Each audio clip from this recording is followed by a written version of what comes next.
into the top outright bets here for the Masters. Now, this list is going to be excluding Scottie, who is just the class of the field, obviously the defending champ and two-time champ here. You can bet him if you want, but we're going to be looking at golfers other than that, and the first one would then be Collin Morikawa at 18-1. Very good odds there. Collin Morikawa is someone that has tremendous course history, having 3 straight top 10 finishes at this tournament with an average finish of 6th. Over his past 7 starts, he's had 3 runner-up finishes, so he's knocking on that door, trending in the right direction perfectly for the Masters tournament, and he's going to be the second best staff fit in the field as a whole. Just a great option, really the third best option, maybe arguably the second best option to win this week. Now, arguably just as good of a click without the name value is going to be Russell Henley. You could make the argument that Henley is the 4th best golfer in the world currently. Okay, he's coming in off of a win in a recent event. He has a top 10 finish at this tournament in the past. And in simple, guys, he's coming and checking all the boxes. And the fact that we can get him at 80-1, and now that's going to be on Bet Online. Most books have him at 71. It's just a great value. Take advantage of that. Now, another golfer that we can get at 80-1 on Bet Online and 70-1 on some other sites is Corey Connors, who is kind of a poor man's version of both of those two golfers as plays. Now, Connors is currently playing at the Valero Texas Open. He could have another top 10 coming into this event. He currently has 3 straight going right now, which is obviously pretty darn elite.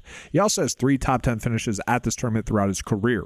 Now, the issue is his last 2 starts at the Masters have not been great, but overall, I love the value here for a golfer that is in phenomenal form as well. Now, from there, I will say Patrick Cantlay at 40-1 odds is pretty darn good. He's a golfer that you would argue is definitely due for a victory. Now, he's a golfer that hasn't been playing all too well at the Masters lately. Okay, 22nd, 14th, and 30th. 39th. Really hasn't figured out this course, but the more starts you get at the Masters, the better you typically tend to do. And now he's going to be in a prime spot with the good form that he's in. He's also going to be a good staff hit. Don't mind him at 40-1 as well. Really good odds for him. And then the last outright bet is going to be Justin Thomas. You can get JT at about 22-1 odds. The issue with JT is he's very hit or miss. We need him to be 100% focused on each and every shot this week. Okay, it wouldn't be surprising to see him have the low round, but also wouldn't be surprising to see him miss the cut. That is JT. But if he is on his game, 22-1 odds is great. Great value. Okay, his Masters course history of the last 2 years sucks, but he did have an 8th place finish 3 years ago, and he's also been someone that's been knocking on the door for a victory as well.